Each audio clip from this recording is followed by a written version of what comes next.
Democrats in 6 states head to the primaries today, and polling shows Joe Biden might blow Bernie Sanders out of the water within a matter of hours. We will examine the latest data on Joe's chances in November. Then, pundits on all sides attack the president for his response to the Flu Manchu outbreak. But a very important group, much more important than the chattering class, thinks President Trump is doing just fine. Finally, a woman asks Slate if she should tell her husband to stop sleeping with his girlfriend to stop coronavirus from spreading to her mother. We will break down this woman's problems and our culture's problems, both biological and social. All that and more. I'm Michael Knowles, and this is The Michael Knowles Show.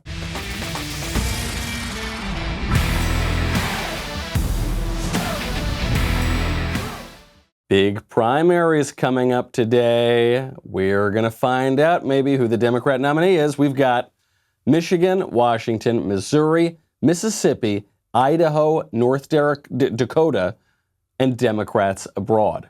Democrats abroad is a state. You know, the left complains about the right wing in this country colluding with foreign entities. They actually have a completely separate primary among the Democrats for Democrats who happen to be living overseas.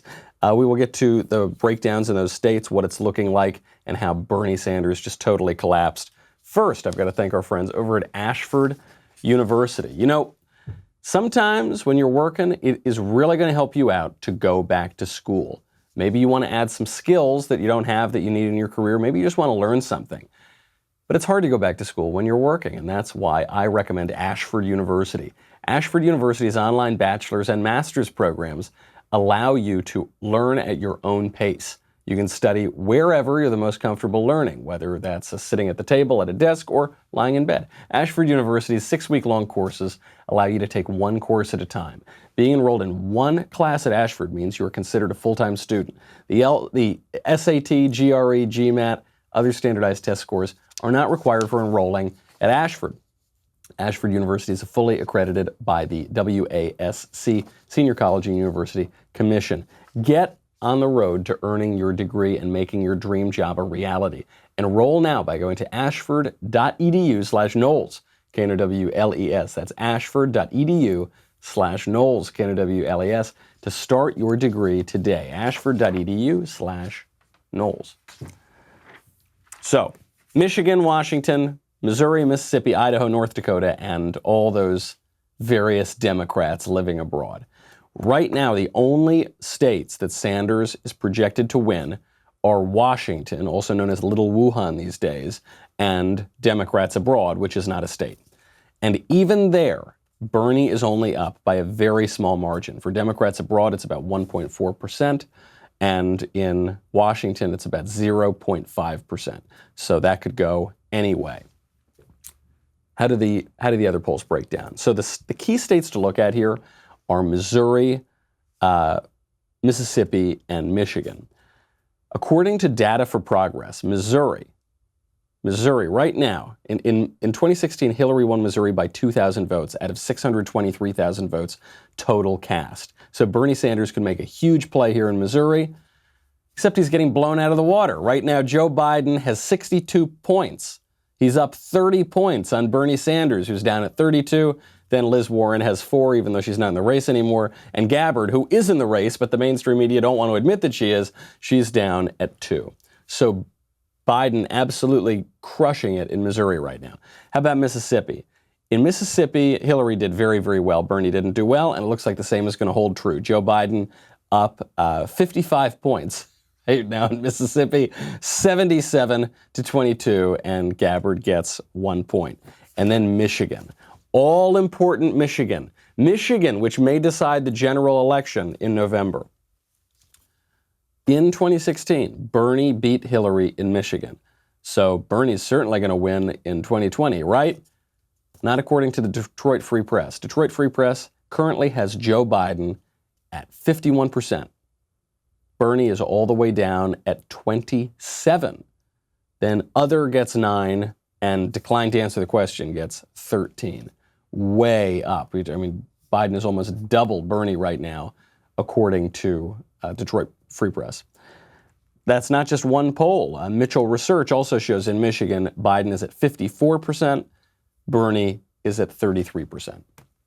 So Biden could have a great night. I mean, we were talking about 2 weeks ago how Bernie was running away with the nomination. They were going to nominate a socialist in 2020, and then we, the conservatives, were just absolutely going to trounce him and win 57 states, plus American Samoa, plus the people abroad, and plus Greenland.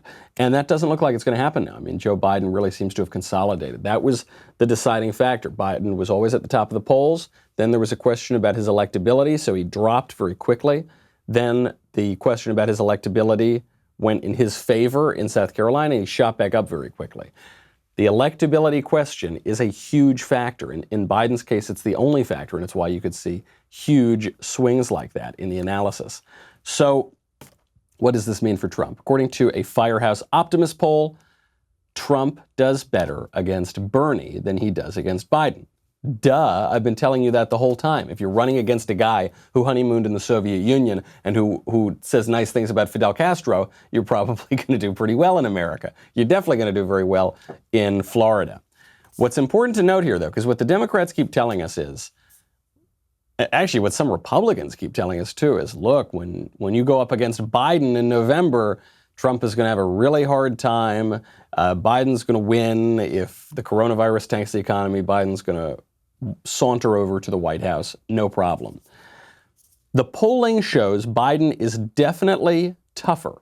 However, in a head-to-head matchup, Trump still beats Biden in all the most important states. So the way that the mainstream media, the way that the Democrats are trying to convince you that Biden is going to win and Trump is going to lose, is they only show you national elections. National elections don't matter. Popular vote doesn't matter. That's not how we choose the president. What matters are people in those states. Michigan, Pennsylvania, Wisconsin, Ohio, right? The states that are actually going to determine, Florida, they're going to determine the election. That's where Trump has to be winning. And head-to-head right now, Trump is winning, even against Joe Biden. And by the way, it's not like Joe Biden's going to get better throughout this campaign. If anything, day by day, we're seeing Joe Biden fall apart. The guy is absolutely collapsing before our eyes. That might just be because there's a lot of pressure on these campaigns. It might be because they're physically just daunting. They're exhausting. We could now, I think, have a regular segment on this show, which is what jumbled nonsense came out of Joe Biden's mouth today. And we've done it every single day. We have to do it every day because every day there's more to look at. So we got 2 new entries for today. Yesterday, we saw Joe forget his boss's name twice and then his own name once. Today, we see that he forgets who controls the House of Representatives. Here he is. And I hope you'll all join us. Together, I think we can win back the House. We're going to keep the House, increase it, and flip the Senate. We talked about that? Yeah. We're going to flip that. We're going to win back the House. Except we won back the House already 2 years ago. But I wasn't paying attention then, and I don't. Anyway, I'm getting confused. Look, taken in isolation, any of these little gaffes are easy enough to make. Look, I do it on this show. I confuse Bernie and Biden sometimes. I'll say, I meant to say Biden. Sorry, Biden, I meant to say Bernie, right? These things happen. Hopefully I'm not just becoming like, Joe Biden myself. That would not be good at all. But when they happen multiple times a day, every single day, to degrees from, you kind of forgot who controls the House of Representatives to you forgot your own name, that is not a good look. And the next gaffe Joe made yesterday really should have Democrats worried. We'll get to that in a second. First, I got to thank our friends over at LifeLock. Speaking of not remembering who you are, identity theft is very scary and you don't want it to happen, especially this time of year during tax season. What do? You send all over the internet your name, your social security number, a lot of valuable information about you, right? It gets sent all around. Criminals can steal that information from your devices and sell it on the dark web or use it to commit identity theft. You won't even know it as it's happening. To help prevent this, you need LifeLock, the #1 most recognized brand in identity theft protection. LifeLock monitors for uses of your personal info. It alerts you to possible suspicious activity. And if you become a victim of identity theft, a dedicated identity restoration specialist will work to fix it. Join right now. You can save up to 25% off your first year. Just go to lifelock.com/Knowles. Knowles. Do it now, especially this time of year. You will not regret it. LifeLock are the people that I trust. LifeLock.com/Knowles for 25% off. So, he forgot who controls the House of Representatives. Okay, he forgot his boss's name. Okay, he forgot his own name. In one clip from the same speech yesterday, Joe Biden was campaigning with Cory Booker. He seemed to have words just fail him. Like he was making sounds, but they were not coherent words. And he went on. This was what was most kind of scary about it. He went on as though he was making sense, but the words didn't mean anything. Here he is. They always say Biden dismisses China. I don't think they dismiss China. But if we invest in ourselves, China will not be, as they say in Little Still China I come from in Claremont, Delaware, not a patch on our team. What? Could anybody, look, I know people are in the chat box right now and live. Could anybody try to tell me what he just said there? If you look, Cory Booker's standing behind him because Cory Booker endorsed Joe Biden yesterday. Cory, when Biden starts to ramble like that, you see his eyes kind of widen up. He goes, what? And then he looks away. He's like he looks down a little bit. He's like, gosh, what the heck did I do? Why?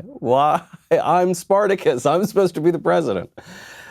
So now to add more evidence to the heaping pile that Joe Biden is not fit to become president, Joe Biden is now reportedly asking that he not even stand for the next debate. We'll get into what that means in a second. First, let's take a question from a listener from JH. Hi, Michael. Do you think Biden might ask Hillary to be his VP? I don't know. You think Biden's got a death wish? You think that guy's trying to get suicided? All right, Sleepy Joe might be slipping, but he's not that dumb. What a maniac would do that.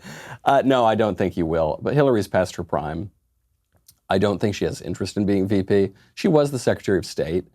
The only way that she would want to be VP is if she thought there were a good chance of becoming president, which I guess in this presidential field is pretty high. But I think the only man who would ask Hillary to be VP would have a real death wish. The seated debate. Look, I'm just reporting rumors here, folks. I don't know. I wasn't on the phone call, but there was a phone call with CNN hosting the next debate. It's with the Biden camp and the Bernie camp. The CNN moderators, the CNN executives, said that for this debate, instead of standing at a podium like normal people at a presidential debate, let's just have these two men sit in chairs. Not even on stools, in chairs, so they're more comfortable. Why? Because they're super duper old. They're for political standards, they are certainly past their prime. And Bernie Sanders pushed back on this reportedly. So Bernie doesn't want to sit, he wants to stand, he wants to show that he's vigorous, especially after he just had a heart attack. The Biden camp is denying that they asked for a seated debate, but they're also not pushing back on it very much.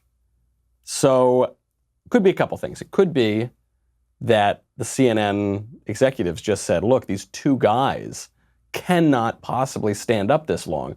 One is 77, one is 78. They've been on the campaign trail now forever. One of them just had a heart attack. One of them can't form an English sentence. And so let's just give them chairs. It's like elder abuse over here. That's one option. Or the other possibility is just that the Biden campaign requested it because they know that the guy is slipping more and more each day. They're also, by the way, they're both in the most at-risk category for the coronavirus.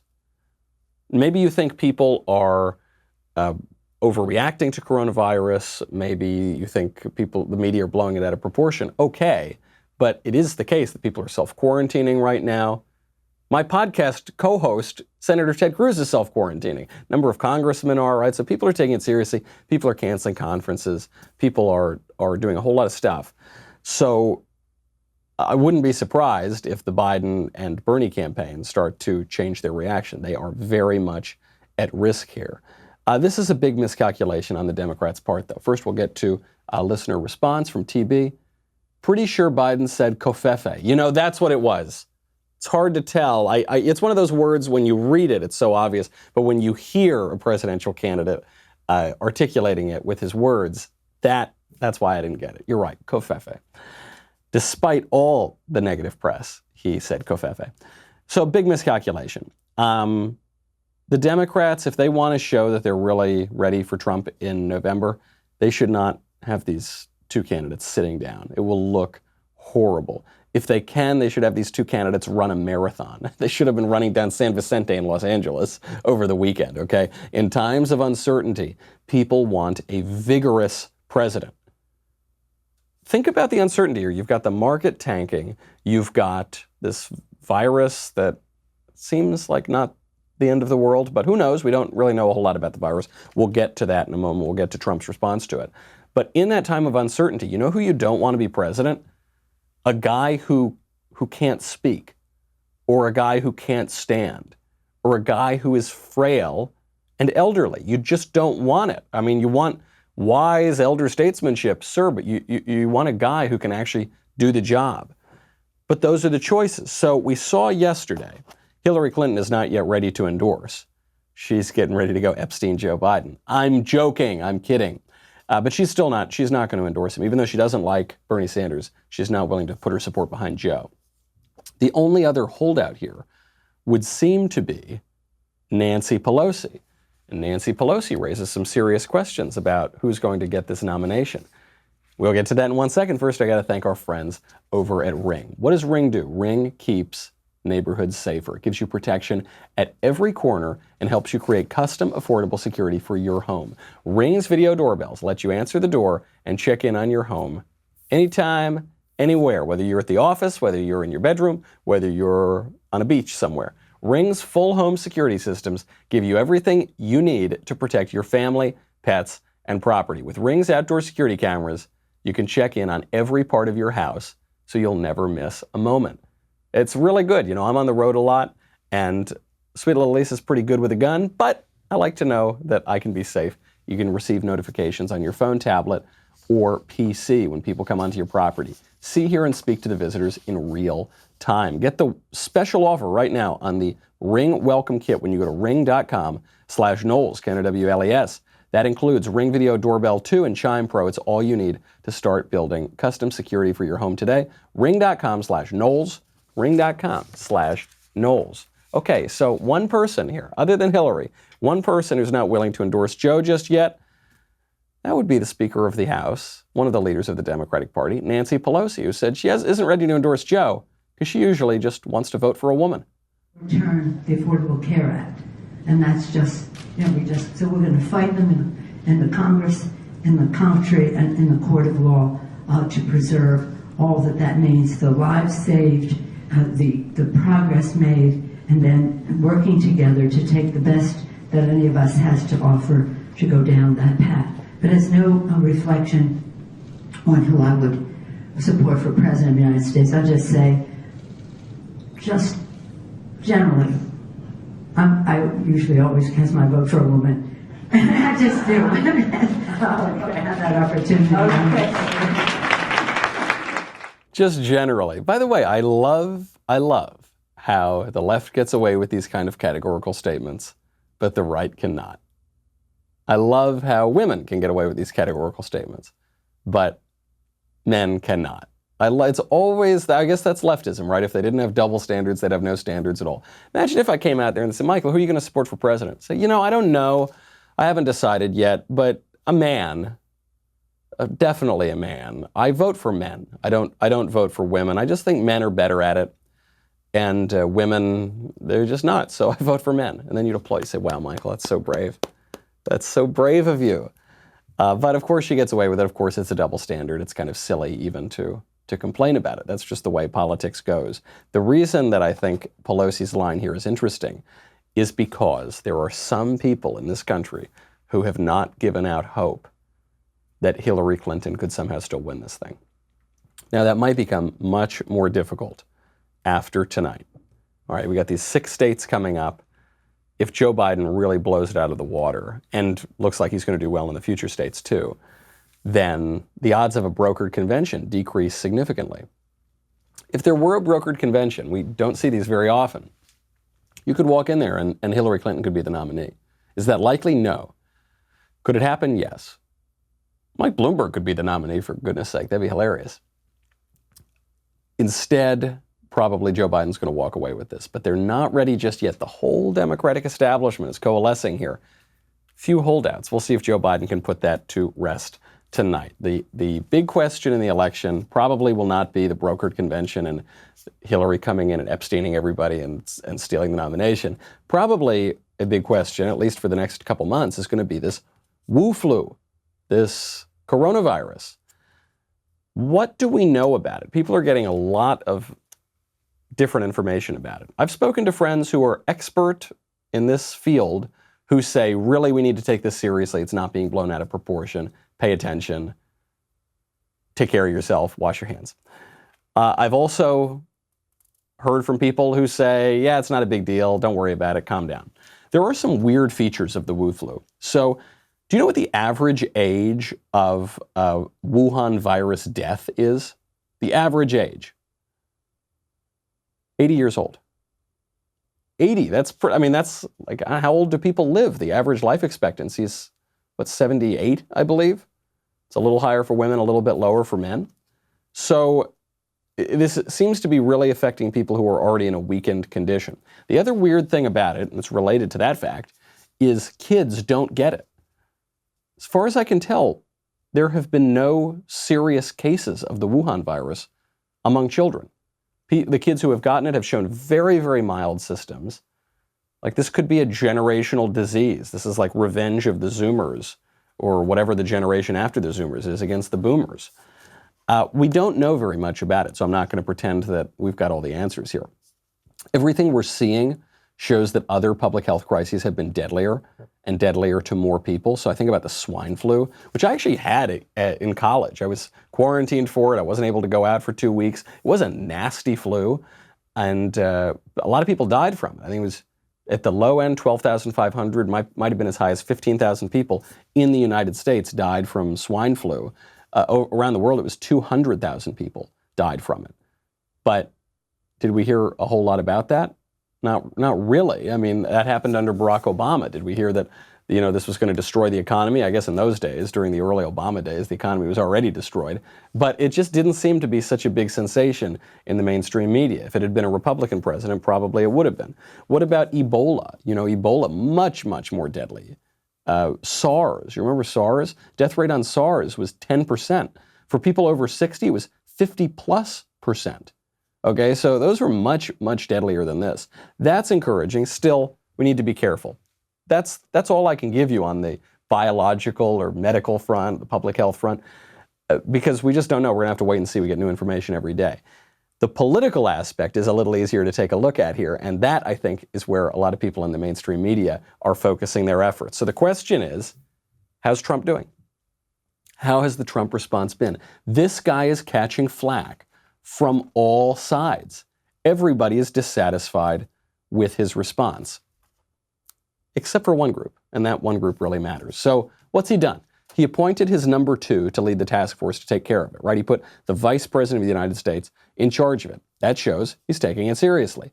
He very early on banned travel from at-risk countries for coronavirus. Good thing, proactive measure. He was called a racist at the time, as he always is, but it was a smart thing to do. So far in the United States, how many cases do we have? 12,500, like with swine flu? No, it's actually 700 cases so far. How many deaths? 26 deaths. All right. That comparison shows we're doing relatively okay. Now, there is a criticism of Trump that he's even mentioning statistics like that. It's the tweets, right? It's always the complaint about the tweets. It's true. President Trump yesterday tweeted out, he said, look, we've only had 22 deaths. Think about that compared to other public health crises. There is a criticism here that the president shouldn't be mentioning those sort of statistics. It is, I think, probably unseemly of the president to downplay it like that. You don't want your president to say, whew, we made it out fine, only 26 people dead, right? You want from your president a guy to seem to be somber and sort of mourning every single death. I get that. However, the criticism of the chattering class on the administration's response here is not representative of the rest of the country. That's not merely my uninformed opinion. That's not just my intuition. You don't have to take my word for it. We have polling to gauge exactly what people think. And despite what the pundits say on the left and on the right, despite everybody criticizing Trump's response, The voters are not. There is a poll out from Firehouse Optimus. It polls people in Michigan, Wisconsin, and Pennsylvania. So you're talking about three of the most important states in 2020, representative of who's going to decide this election. A majority of likely voters in all three states are very or somewhat concerned about a large coronavirus outbreak. You got 56% in Michigan, 56% in Wisconsin, 62.5% in Pennsylvania. So people are very concerned about this here. However, they're not changing their plans. So 79% of people in Michigan, 72.4% of people in Pennsylvania, 81% of people in Wisconsin say that they're not planning to, dramatically change their lives for the Wuhan virus. And then most importantly of all, for our political examination, they think Trump is doing a good job. Trump has a net positive approval rating on his handling of coronavirus so far. And it's a pretty good buffer here. In Michigan, he's got a net 15.6% positive approval rating. In Pennsylvania, it's 11.7%. In Wisconsin, it's 7.5 percentage points. That's the net. That's how much he's up. That's how much people like the way he's responding to this. Now, if you tuned in to virtually any cable news program, right or left, if you tuned in to the pundits, you would say, oh, he's messing this up. It's terrible. What's he doing? Stop doing it. He's pulling your hair out. Well, guess what? The voters in those key states think he's doing a good job, which is all the more impressive because he actually doesn't have a great overall net approval rating. His overall net approval rating in Michigan is 2.9 points. In Pennsylvania, it's down 4.5 points. And in Wisconsin, it's down 4.5 points. And yet on coronavirus, people think he's doing a good job. So I understand the in-depth analysis, historical precedent, the esoteric reading of the tweets. I get it. People don't like it. They think it's unseemly. When you've got a column in the New York Times or when you've got a cable news show or when you've got a podcast. But for voters on the ground, at least according to the one poll that we've got on it, they think he's doing a good job. We will get into more fake news going around about President Trump because the press are really attacking him now. They've created a new hoax. They've got a new hoax about Trump using the word hoax. It's pretty much like Charlottesville 2.0 when Trump allegedly called Nazis very fine people, even though that never happened. We'll get to that, and we'll get to the woman at Slate who's concerned that maybe her husband should stop sleeping with his girlfriend so that her mother doesn't get coronavirus. All that and much more. First, I got to say goodbye to Facebook and YouTube. Right now, we're offering 25% off all Daily Wire membership plans when you use the coupon code NEVERSOCIALIST. It's important that you remember that code, just like it's important that Joe Biden remembers his own name, because we are approaching the end of this offer, and you're going to want to act fast. You get a ton of stuff. Election Insight op-eds from Ben, exclusive access to ask questions. You get the Leftist Tears Tumblr. That's going to be very important. 25% off Daily Wire membership for all plans using coupon code NEVERSOCIALIST. Head on over to dailywire.com/subscribe. And remember, this is the last week that this deal will be available. Might be the last week Bernie's in this race. So act now before it's too late. dailywire.com/subscribe. We'll be right back.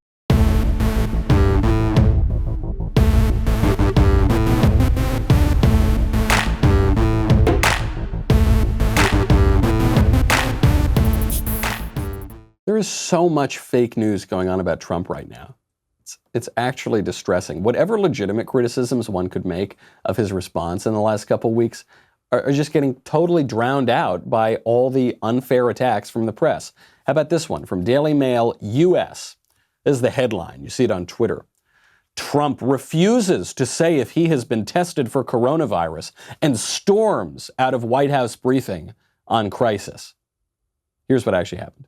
Thank you very much. Have you been tested, Mr. President? Have you been tested? That is the slowest storming out I've ever seen in my life. He is talking to the reporters. He's talking about coronavirus. He then says, okay, thank you very much. And then he very slowly walks out, which is the only way that you could end any sort of press conference. And to the Daily Mail, that's he refuses to say if he's been tested for corona. What? Then he storms out of the White House briefing on the crisis. They can even include that first part because you hear at the very end as he's walking out the door, you hear, have you been tested? It's like, he's not at the podium anymore, man. He's already given it. It's not like he sprinted out. typical, right? You see him as just, 1 Mississippi, 2 Mississippi, 3 Mississippi. I mean, what a storm. Now, if Joe Biden were storming out somewhere, it might look like that. But, Joe Biden, or Donald Trump rather, is a young and vibrant man. So if he wanted to storm, I'm sure he could. That's not even the biggest hoax. The biggest hoax right now being perpetrated by the mainstream media is the hoax about the hoax. Democrats are now accusing President Trump of calling the coronavirus a hoax. You see it. It's all over media. It's all over cable news. He called it a hoax.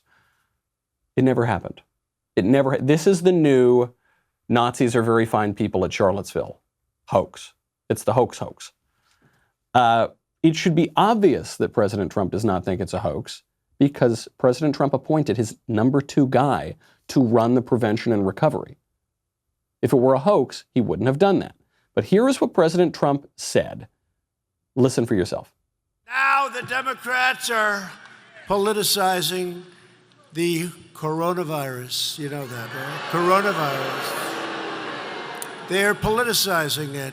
We did one of the great jobs. You say, how's President Trump doing? They go, oh, not good, not good. They have no clue. They don't have any clue. They can't even count their votes in Iowa. They can't even count. No, they can't. And this is their new hoax. But, we did something that's been pretty amazing. We're 15 people in this massive country. And because of the fact that we went early, we could have had a lot more than that. We will do everything in our power to keep the infection and those carrying the infection from entering our country. We have no choice. So what's the hoax? You have 2 options here. Either the hoax that he's referring to is the Democrats' attacks on him for not handling coronavirus well, for botching the whole public health crisis, or the hoax is coronavirus. But it's obviously the former. How could the hoax be coronavirus when Trump goes on to brag about what a great job he did stopping coronavirus and how had he not acted as quickly as he had, coronavirus would have spread much more quickly and there would be more deaths. That was the substance of his speech, was, man, coronavirus really could have been bad, but luckily I did a very good job at stopping it. And now the Democrats are pushing this hoax. Obviously, the hoax is the criticism of his response. You don't need an advanced degree to be able to understand that.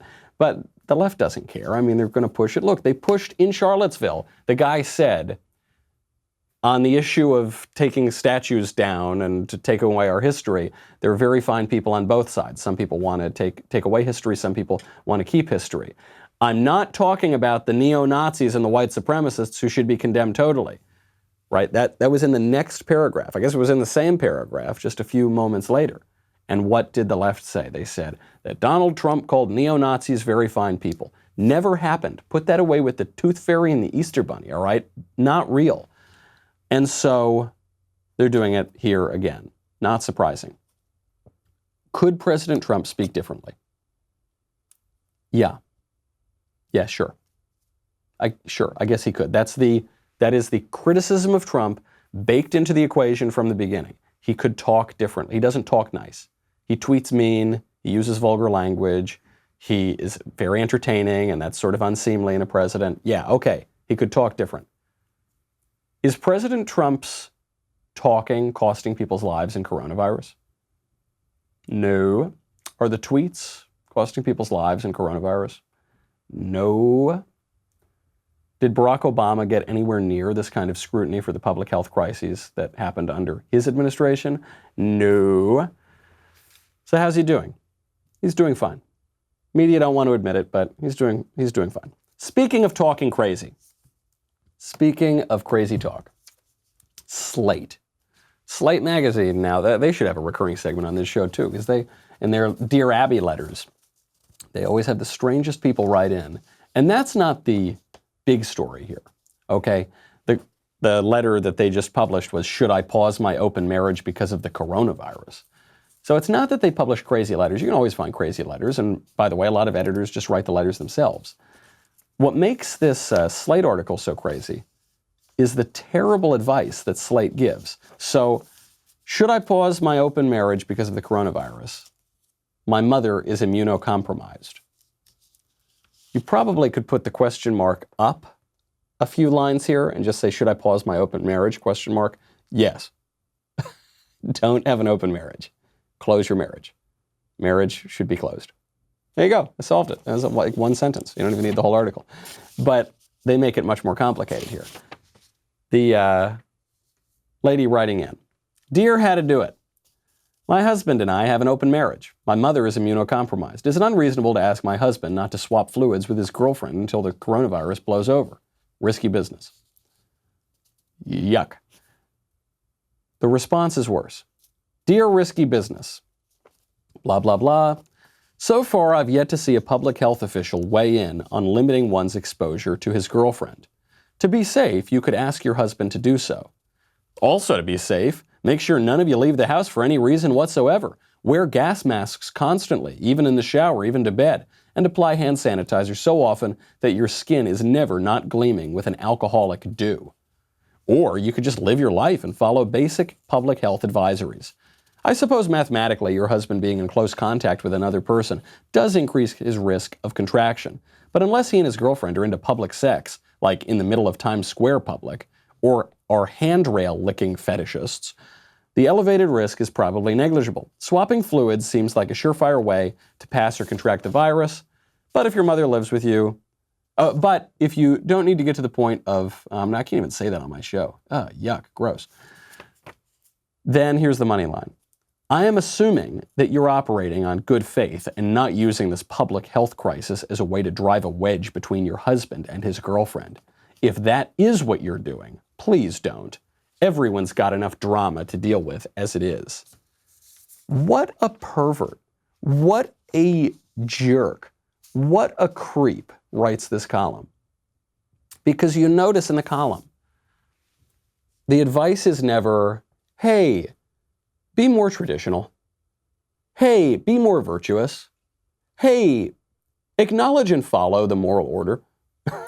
That's not what you get out of the columns are always like, yeah, hell yeah, he should be sleeping with his girlfriend. And whatever, I mean, people read these things to be titillated, so like that's fine. I understand the purpose of that column. But let's just assume that this is a real person writing in with a real letter. What a horrible thing to say to someone. This woman basically saying, hey, I'm a little uncomfortable with my husband sleeping around and cheating on me. So should we maybe tell him to stop that? And the person writing it says, no, what are you, crazy? What are you, neurotic? What are you, possessive? No, excuse me, we've all got enough to worry about. How dare you tell your husband to stop cheating on his wife? What's wrong with you? It's a terrible thing to say to somebody. Horrible advice from Slate. And it just shows you how depraved it all gets. I mean, this question at least is not even posed in a kind of I'm jealous that my husband is cheating on me, which any reasonable person would feel. It's posed as, hey, there's a pandemic going on, and I don't want my mother, who's got a frailty, to die because my husband wants to sleep around. So can I tell him not to? And to be told, no, absolutely not. I also love, this gives you away the whole game on the left here, right? The left on one hand is saying, coronavirus is going to be the end of the world. It's all Trump's fault. The economy is going to tank. Everybody's going to die. You've got to take it super duper uber seriously. On the other hand, don't think for even one moment of not slutting it up for a couple days because of the infection. On the one hand, oh no, nothing could be worse. Trump is killing us all. On the other hand, go ahead and swap fluids with anybody you meet on the street. It's no big deal. Stop worrying about it. Gives away the whole game. I mean, they've obviously politicized this beyond all measure, but terrible advice. And I wish that woman would write into my show so that I could give her good advice on this. And shockingly, I know this is going to come as a big surprise, the Slate advice column is not the dumbest article on the internet today. It's not the dumbest article on the internet of our times. The dumbest article on the internet, the dumbest series, and I haven't talked about it much, but I think the time has come, is the 1619 Project from the New York Times. The New York Times is now launching an initiative to convince people that slavery is the essential feature of America. So America begins in 1619 when the first slave comes to the colonies. Not 1620 when the Mayflower lands. Not 1776 when you sign the Declaration of Independence. No, slavery. Now, you couldn't call this project journalism for reasons we'll see in a second. You couldn't call it history. The only thing you could call it, this is actually the fairest term I can come up with, is propaganda. It is leftist propaganda designed to push a narrative. And people put out propaganda all the time, especially the New York Times. The reason that they're catching a little bit of flack right now is because actual historians, and not just conservatives, leftist historians too, are criticizing the New York Times, and the Times will not hear that criticism. So Leslie Harris is a history professor at Northwestern University. She's an author. She just wrote a piece in Politico about how she was approached by the 1619 Project. She gave her advice. She gave her notes on what the 1619 Project got wrong, and the New York Times completely ignored her. So here's the New York Times claim. Here's one of their stupid claims. Quote, "One critical reason that the colonists declared their independence from Britain was because they wanted to protect the institution of slavery in the colonies, which had produced tremendous wealth. At the time, there were growing calls to abolish slavery throughout the British Empire, which would have badly damaged the economies of colonies in both North and South." So that's like one of the far claims they can make is the whole American Revolution, the point of it was to protect slavery. Now, is that true? No. This historian, Leslie Harris, writes in Politico, quote, "I vigorously disputed the claim. Although slavery was certainly an issue in the American Revolution, the protection of slavery was not one of the main reasons the 13 colonies went to war. The editor followed up with several questions probing the nature of slavery in the colonial era, such as whether enslaved people were allowed to read, could legally marry, could congregate in groups of more than 4, and could own, will, or inherit property, the answers to which vary widely depending on the era and the colony. I explained these histories as best I could, with references to specific examples, but never heard back from her about how the information would be used. Despite my advice, the Times published the incorrect statement about the American Revolution anyway in Hannah Jones's introductory essay. So we're talking about the first essay of 1619. In addition, the paper's characterizations of slavery in early America reflected laws and practices more common in the antebellum era than in colonial times. That is, the description the New York Times is giving of these laws governing slavery were much closer to what you saw right before the Civil War than what you saw during the founding era. They just got the timeline completely wrong. She goes on, they did not accurately illustrate the varied experiences of the first generation of enslaved people that arrived in Virginia in 1619. Right. She never heard back. How does the New York Times do this? How do you start a project where you say, we're going to reveal the truth about American history, and then historians from across the political landscape, it's not just Harris, 5 other academic historians signed a letter claiming, quote, that the 1619 Project got some significant elements of the history wrong, and the Times refuses to correct the errors. How do they get that so dead wrong? Because they don't care. They don't care. The people who staff the New York Times are all a bunch of over-credentialed, uneducated egotists, okay? They're people who graduated from very fancy schools, and they're convinced of their own brilliance, but they don't actually know much of anything. And think about it with regard to the gender issue, right? Let's say I were going to write a devastating critique of gender roles in the history of Western civilization. So I decide out of my own brain, I'm not reading anything, I'm not learning anything. I just say, one of the big issues with gender roles is there's actually 56 genders. And, for our history, we've pretended there are only 2 genders, but really there are 56. Well, what would happen then? A biologist could come up to me and say, oh, no, actually, Michael, there aren't 56 genders, there are 2. Right? Because he would have some knowledge of this topic, and then he would tell that to me. And what would I say if I were a leftist? I would say what the leftists are actually saying right now about that very issue. They would say, nope, sorry, 56, because I said so. It's the same thing here. They know nothing about the history at the New York Times. They know absolutely nothing about the founding era in the 1619 Project. Those writers are abjectly wrong and profoundly ignorant. And yet, they are convinced of their own narrative. They're convinced of the utility of their own narrative, or they just don't give a damn. It's important to remember this. This series is now being taught in school districts in Chicago, Washington, D.C., Buffalo, and New York. What does that mean? It means there's no objective press in this country. There isn't. The gray lady, all the news that's fit to print, is publishing historical fiction in its pages. It means there's no objective educational apparatus in this country. In some of our biggest cities, we're teaching this fiction as though it were history. There is no objectivity in those institutions for the transmission of information. The left has known this for a long time. Conservatives have been kidding ourselves. We say, when will the press report on this? Well, that shows you how ignorant we are, how we don't learn the lesson. We say, when's the media going to report on this thing that's damaging to leftists?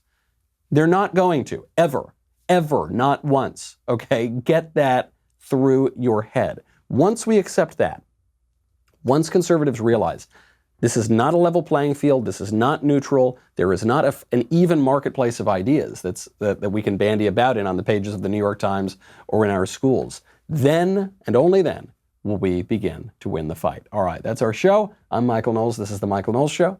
I'll see you tomorrow.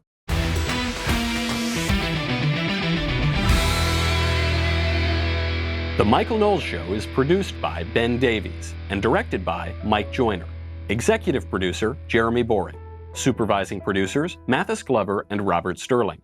Technical producer, Austin Stevens. Assistant director, Pavel Wadowski. Editor and associate producer, Danny D'Amico.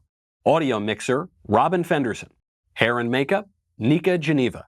Production assistant, Ryan Love. The Michael Knowles Show is a Daily Wire production. Copyright Daily Wire 2020. If you prefer facts over feelings, aren't offended by the brutal truth, and you can still laugh at the insanity filling our national news cycle, well, tune in to The Ben Shapiro Show. We'll get a whole lot of that and much more. See you there.